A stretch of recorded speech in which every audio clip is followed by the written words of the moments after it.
बाबा जी और हुजूर जी की प्यारी साध संगत जी, राधा स्वामी जी, साध संगत जी, आज ब्यास में बाबा जी और हजूर जी ने संगत को ओपन कार दर्शन दिए जी। और फिर शाम 4 बजे बाबा जी ने संगत के साथ सवाल जवाब किए जी। संगत जी, वीडियो के अगले भाग में बाबा जी ने बताया कि जो इंसान सक्षम है वो अगर किसी की मदद करता है, उस इंसान की मालिक की नज़रों में क्या वैल्यू होती है। इसलिए सवाल जवाब सुनने के बाद इस बात को पूरा जरूर सुने जी। आइए पहले बाबा जी और संगत के बीच कुछ सवाल जवाब सुनते हैं और सीख लेते हैं। पहला सवाल एक लड़की ने बाबा जी से पूछा, बाबा जी, मेरी आपसे विनती है कि कभी ऐसा ना हो कि हमें आपकी आवाज़ और आपके दर्शनों से दूर रहना पड़े। बाबा जी ने इस लड़की को समझाया, बेटा, हमें मालिक की आवाज़ सुननी है, शब्द धुन सुननी है। जब हम शब्द से खुद को जोड़ लेंगे तो फिर हमें ये दुनियावी आवाज़ों से कोई मतलब नहीं रह जाएगा। सबसे ज़्यादा जरूरी है मालिक से खुद को जोड़ना, उसके घर से आने वाली आवाज़ को सुनना। फिर एक लड़का बार बार बाबा जी से विनती करते हुए कहने लगा, बाबा जी, आप जम्मू जरूर आना। तो बाबा जी ने मुस्कुराकर हाँ में सिर हिला दिया। फिर एक लड़के ने बाबा जी से पूछा, बाबा जी, जैसे भोजन भंडार आपने खोले हुए हैं, वैसे ही मैरिज भंडार यानी कि शादी भंडार भी खोल दो। बाबा जी ने हंसते हुए जवाब दिया, बेटा, ये तो ऐसा फंदा है, इसके बाद मुक्ति नहीं मिलनी। ये सुनकर संगत बहुत हंसी थी और हुजूर जी भी हंस पड़े। फिर एक बहन बाबा जी से कहने लगी, बाबा जी, आप बड़े ही सोहने हो।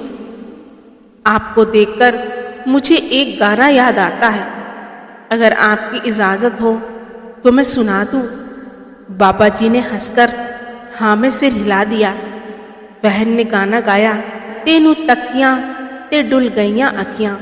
इतना सुनते ही बाबा जी ने जवाब दिया, कह दे बुढ़ापे बिच भी बाबे दे उत्ते डुल गईयां अखियां।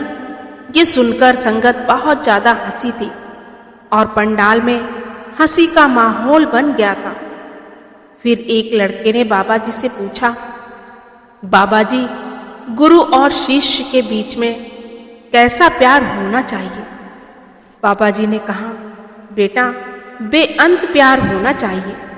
शिष्य को अपने मन में कभी कोई ऐसा वैसा विचार नहीं लाना चाहिए। निस्वार्थ भाव से सेवा होनी चाहिए। फिर अगला सवाल एक भाई ने पूछा, ये एक ऐसा सवाल है जो शायद हम में से ज़्यादातर संगत का हो सकता है जी। उस भाई ने बाबा जी से पूछा कि बाबा जी, क्या हमारे कर्म इतने बड़े हो गए हैं कि हम अपने आप को भूल चुके हैं। बाबा जी ने इस सवाल पर बड़ा ही सुंदर जवाब दिया जी। बाबा जी ने कहा, बेटा, इसमें कर्मों का कम या ज़्यादा होना इससे फर्क नहीं पड़ता। बेटा, हम अपने आप को इसलिए भूल चुके हैं क्योंकि हमारा जो ध्यान है वे दूसरों के सफल जीवन को देखकर दुखी होता रहता है और इस करके हमारा मन हर समय हम पर हावी हुआ बैठा है। इसलिए बेटा, दूसरों को देखकर दुखी नहीं होना चाहिए और जो मालिक ने हमें दिया है उसका शुक्र करना चाहिए। फिर एक लड़के ने सवाल किया, बाबा जी, जब मैं परमार्थ के मार्ग पर चल रहा था तब मैंने अपनी बुरी आदतों को छोड़ दिया था, लेकिन अब मुझे दुख है कि भी आदतें फिर से लौट आई हैं। फिर से मैं उन्हीं बुरी आदतों का आदी बन गया हूँ। बाबा जी पहले मुस्कुराए और फिर प्यार से समझाते हुए बोले, बेटा, जीवन में हर चीज का हिसाब देना होता है। जब हमें सही और गलत का ज्ञान हो जाएगा तो फिर हमें सोच समझकर कदम उठाना चाहिए। परमार्थ में आने के बाद हमें पता होता है कि क्या गलत है, और अगर तब भी हम गलत चीज अपनाएंगे तो हिसाब भी ज्यादा देना पड़ेगा। इसलिए आप सोच समझकर कदम बढ़ाएं। फिर अगला सवाल बाबा जी से पूछा कि बाबा जी, गुरु से सच्चा प्रेम कैसे किया जाए? कैसे जाहिर करूं कि मैं गुरु से सच्चा प्रेम करता हूं? बाबा जी ने बड़े ही प्रेम से उत्तर दिया, बेटा, अगर तुम गुरु के हुक्म में रहोगे तो तुम्हारा प्रेम अपने आप गहरा होता जाएगा। प्रेम को लफ्जों में कहकर जाहिर नहीं किया जा सकता। एक तरफ तो हम कह देते हैं कि हम बहुत प्रेम करते हैं और दूसरी तरफ गुरु के हुक्म को नहीं मानते, तो फिर ये कैसा प्रेम हुआ? फिर अगला सवाल एक भाई ने बाबा जी से पूछा, बाबा जी, मेरे बेटे को अभी नामदान नहीं मिला है, लेकिन उसका मन ध्यान में लगता है। वे चाहता है कि वह मेडिटेशन करे, तो क्या वह राधा स्वामी शब्द का स्मरण कर सकता है? इस शब्द के सहारे मेडिटेशन कर सकता है?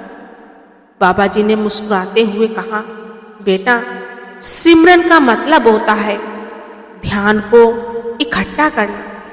अगर इसको इस लफ्ज से सिमरन करना अच्छा लगता है तो वह इस लफ्ज का सहारा ले सकता है। मकसद तो ध्यान को इकट्ठा करना ही है ना। इससे उसका मन और भी मजबूत होगा, नींव पक्की होगी, और जब उसे नामदान मिलेगा तो उसे भजन सिमरन में करने में कोई कठिनाई नहीं होगी। फिर इसके बाद एक बहन जी ने बाबा जी से कहा, बाबा जी, आपकी कृपा से मुझे नामदान तो मिल गया है, लेकिन मुझसे भजन सिमरन नहीं हो पाता। बिना भजन सिमरन के मालिक से प्रेम कैसे करूं? आप मेरा मार्गदर्शन कीजिए कि मैं क्या करूं? बाबा जी ने बड़े सहज भाव से समझाया, बेटा, सिर्फ लफ्जों में कह देने भर से मालिक से प्यार नहीं होता। सोचो, अगर तुम्हारे बच्चे रोज तुमसे कहें कि वे तुमसे बहुत प्यार करते हैं, लेकिन तुम्हारी कभी परवाह ना करें और तुम्हारी बात ना माने, तो तुम्हें कैसा लगेगा? सच्चा प्यार तो सेवा, समर्पण और भक्ति में ही नजर आता है। मालिक से प्रेम करना है तो मालिक के भाने में रहना होगा। मन लगे या ना लगे, भजन सिमरन पर बिना नांगा बैठना होगा। हमारा काम है बैठना, आगे सब कुछ मालिक पर छोड़ दो। फिर एक बहन ने बाबा जी से अपनी चिंता व्यक्त करते हुए कहा, बाबा जी, मेरी शादी बहुत देर में हुई थी और इस वजह से समाज मुझे ताने मारता है। लोग कहते हैं तेरी तो शादी नहीं हो रही थी। बाबा जी ने बड़े प्यार से समझाया, बेटा, दुनिया को खुश करना नामुमकिन है। हमें सिर्फ उस मालिक की परवाह करनी चाहिए जिसकी खुशी के लिए हमने परमार्थ का रास्ता अपनाया है। बड़े बड़े संत, महापुरुष भी इस दुनिया को खुश नहीं कर सके। हमारा मकसद है मालिक के साथ रिश्ता जोड़ना, मालिक को खुश करना। दुनिया को कोई चुप नहीं करवा सकता, इसलिए आप उनकी परवाह मत करो। जिसने आगे चलकर साथ निभाना है उसकी खुशी की चिंता करो। फिर इसके बाद एक बहन रोते हुए बाबा जी से कहने लगी, बाबा जी, मुझे आप अपने साथ ले चलो। ये जिम्मेदारियां अब मुझसे नहीं संभलती, मैं बहुत परेशान हूं। बाबा जी ने उसे प्यार से तसल्ली देते हुए समझाया, बेटा, जब मालिक किसी को जिम्मेदारी देता है तो उसे पहले ही पता होता है कि वह इसे संभाल सकता है। अगर मालिक ने कोई जिम्मेदारी दी है तो वह जानता है कि हम उसे निभाने में के लायक हैं। बस हमें मालिक पर भरोसा बनाए रखना है और उसके हुक्म में रहना है। जिसने बोझ दिया है वह संभालने की शक्ति भी जरूर देगा। इसके बाद एक लड़की ने सवाल किया, बाबा जी, मेरा दिमाग हर समय चलता रहता है। मैं हर समय कुछ ना कुछ सोचती रहती हूँ और कभी कभी जरूरत से ज्यादा सोचने लगती हूँ। मुझे लगता है कि जरूरत से ज्यादा सोचना सही नहीं है। बाबा जी ने प्यार से बोले, बेटा, हमें अपनी सोच को सकारात्मक दिशा में मोड़ना चाहिए। जब हम हमेशा अच्छी बातें सोचेंगे तो धीरे धीरे हमारे मन और जीवन में वही सकारात्मकता आ जाएगी। ये बात ठीक है कि किसी काम को करने के लिए हमें सोचने की जरूरत होती है, लेकिन अगर हम किसी काम या किसी बात को हद से ज्यादा बढ़कर सोचने लगेंगे तो फिर वही हमारी सोच हमारी चिंता बन जाती है। इसलिए सोचना गलत नहीं है, लेकिन जरूरत से ज्यादा सोचने से हमें बचना चाहिए।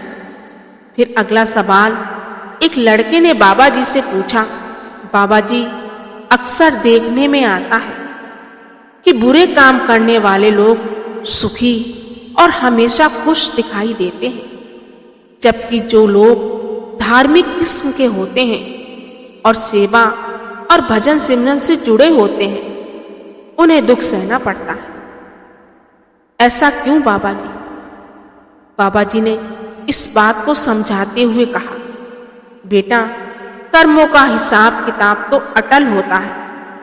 ऐसा नहीं होता कि बुरे कर्म करने वाले कर्मों से बच जाते हैं और अच्छे कर्म करने वालों को दुख भोगना पड़ता है। जब हम परमार्थ में आते हैं तो मालिक हमारे पुराने कर्मों का हिसाब जल्दी जल्दी करवाता है।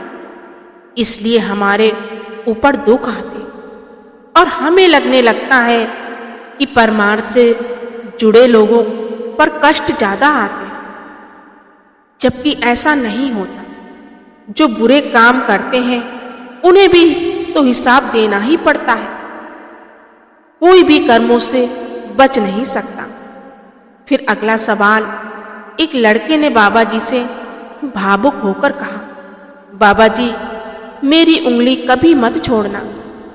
बाबा जी मुस्कुराए और प्यार से बोले, बेटा, बाप कभी बच्चों का साथ नहीं छोड़ता, बच्चे ही उसका हाथ छोड़ देते।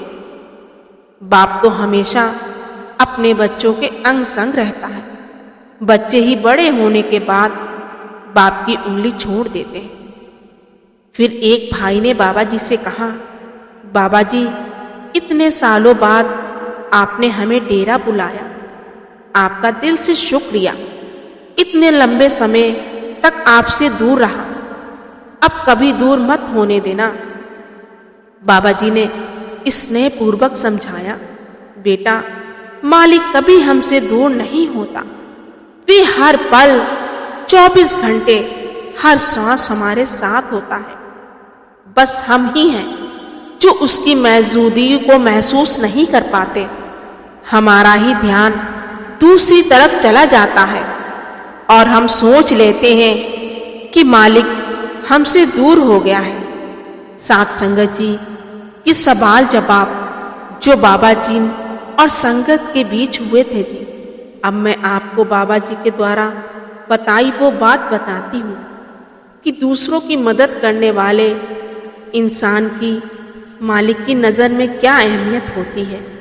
इसलिए आप जी वीडियो को पूरा जरूर सुने जी। साथ संगत जी, एक छोटी सी साखी आपको सुनाती हूँ। एक पति पत्नी की जो एक शादी के फंक्शन से लौटकर अपने घर जा रहे थे। उस शादी के फंक्शन में जितने मेहमान आए थे उन सबको गिफ्ट में बहुत सुंदर कंबल मिला था। तो इन दोनों पति पत्नी को भी बड़ा सुंदर सा कंबल मिला था। इन्होंने अपने कार में पीछे जो सीट होती है उस पर उसको रख लिया था और पति पत्नी बातें करते जा रहे थे। जाहिर है शादी के बारे में बातें कर रहे होंगे। सर्दी का समय था। एक फ्लाईओवर से जब कार नीचे उतारी तो पति की नजर पड़ी, वहां फुटपाथ पर एक बुजुर्ग आदमी सोया हुआ था। बहुत पतली सी चादर उसने अपने ऊपर ढकी हुई थी। ऐसा लग रहा था कि ठंड से कपकपा रहा था, बहुत बुरे हाल में था। तो पति ने बिना देरी अपनी कार को साइड में रोका। जो पत्नी थी वो कहने लगी, क्या हो गया है? अब यहाँ कार क्यों रोक ली है? रात में घर चल रहे हैं, अब क्या जरूरत आ गई है? क्या चीज लेनी है? आपको मार्केट भी बंद हो गया है। बोले नहीं नहीं, वो एक बाबा दिख रहे हैं, उनको ये कंबल गिफ्ट कर देते हैं। पत्नी भड़क उठी, अरे इतना महंगा गिफ्ट हमें मिला है, इतना शानदार ब्लैंकेट है, अपने काम आएगा ना, इसको बाद में कुछ और दे देंगे। और ये लोग कुछ काम करते नहीं, क्या पता आज हम कंबल दें और कल को कंबल को बेचकर जो पैसे मिले फिर उन पैसों से नशा करेंगे, शराब पिएंगे। कुछ नहीं होता, तुम समझते नहीं हो, बहुत भोले हो। लेकिन पति ने एक नहीं सुनी और बोला, नहीं चलो तुम भी, हम दोनों जाकर उसको ये दे देते हैं। ये कंबल। पत्नी बेमन से कार से उतरी और जाकर पति पत्नी ने वो कंबल उस बुजुर्ग को दे दिया और आकर अपनी कार में बैठकर घर चले गए। 2 दिन बाद वो पति पत्नी वहीं से उसी रास्ते से निकल रहे थे, किसी और फंक्शन में जा रहे थे। तो पत्नी ने कहा कि सुनो, मैं तुम्हारी आंखें खोलना चाहती हूँ, मैं बताना चाहती हूँ कि कितने भोले हो तुम। कार वहीं रोको जहां उस दिन रोकी थी। चलो उस बुजुर्ग के पास देखते हैं कहाँ है कंबल। पति ने कहा ठीक है, देख लेते हैं। मैंने तो इस भाव से दिया था कि उसकी मदद हो जाए, मुझे कोई मतलब नहीं है कि उन्होंने क्या किया कंबल का। लेकिन पत्नी बोली, नहीं नहीं, पता तो करो ना कि क्या किया उस बुजुर्ग ने उस कंबल का। अब वो दोनों पति पत्नी वहां जाकर देखते हैं तो उस बुजुर्ग व्यक्ति के पास में कोई कंबल नहीं था। वे पतली सी चादर ओढ़ कर बैठे हुए थे। पत्नी ने कहा, मैंने बोला था ना कि ऐसे लोग ऐसे ही होते हैं, बेच दिया ना कंबल को। और इसी तरह पत्नी सुनाने लगी उस बुजुर्ग व्यक्ति को, क्या किया बेचकर? नशा कर लिया होगा, शराब पी ली होगी, कोई आता है तुम्हें मदद देकर जाता है और तुम लोग ऐसा करते हो। इस तरह बोले जा रही थी। बूढ़े बाबा ने कहा, बिटिया तुमने बोल दिया हो तो अब मैं भी बोलूं। इशारा करते हुए उन्होंने सड़क की दूसरी ओर, वहां एक बुजुर्ग दूसरी महिला सोई हुई थी और वो कंबल उस महिला ने ओढ़ा हुआ था। ये बुजुर्ग व्यक्ति कहने लगा कि वो विकलांग है, दिव्यांग है, चल नहीं सकती, एक जगह पर बैठी रहती है, कपड़े भी जगह जगह से फटे हुए हैं, लोग गंदी नजरों से देखते हैं, भिक्षा भी नहीं देते, कोई मदद भी नहीं करते। तुम उस दिन बेटा मुझे कंबल देकर गए, मुझे लगा कि मेरे पास तो फिर भी ये फटी सी चादर है, इसको ओढ़ लेता। उस महिला के पास तो कुछ भी नहीं है ओढ़ने के लिए, मैंने वो कंबल उसको दे दिया। अब कम से कम उसे सर्दी तो नहीं लगती। ये बोलते बोलते उसकी आंखों में आंसू आ गए और जो पत्नी थी जो पहले बहुत गुस्सा कर रही थी, इसकी आंखों से आंसू बहने लगे और कहने लगी, बाबा मुझे माफ कर दो, मैंने आपको गलत समझ लिया। अपने पति से कहने लगी कि सुनो, सबसे पहले कल ऑफिस जाना और फिर ऑफिस से लौटते समय बाबा के लिए एक नया कंबल लाके देना। इनको वैसा ही कंबल अच्छा वाला लाना और उन अम्मा के लिए भी बहुत सारी साड़ी रखी हैं घर में जो मैं पहनती नहीं हूँ, वो सब लाकर उनको दे देना। साथ संगत जी, बहुत छोटी सी साखी है जो हमें बताती है कि अगर हम सक्षम हैं किसी की मदद करने में तो हमें जरूर करनी चाहिए। हमें शुक्रगुजार होना चाहिए, धन्यवाद देना चाहिए उस कुल मालिक का जिसने हमें लेने वालों की श्रेणी में नहीं बल्कि देने वालों की श्रेणी में रखा है। अगर हम मदद कर सकते हैं किसी की, तभी हम उस मालिक की नज़रों में सच्चे इंसान बन सकते हैं। इसी के साथ आज के वीडियो को यहीं विराम देते हैं जी। वीडियो को ज़्यादा से ज़्यादा शेयर जरूर करें जी। हमारे चैनल को सब्सक्राइब कर अपना प्यार प्रदान करें जी। गुरु प्यारी साथ संगत जी, राधा स्वामी जी।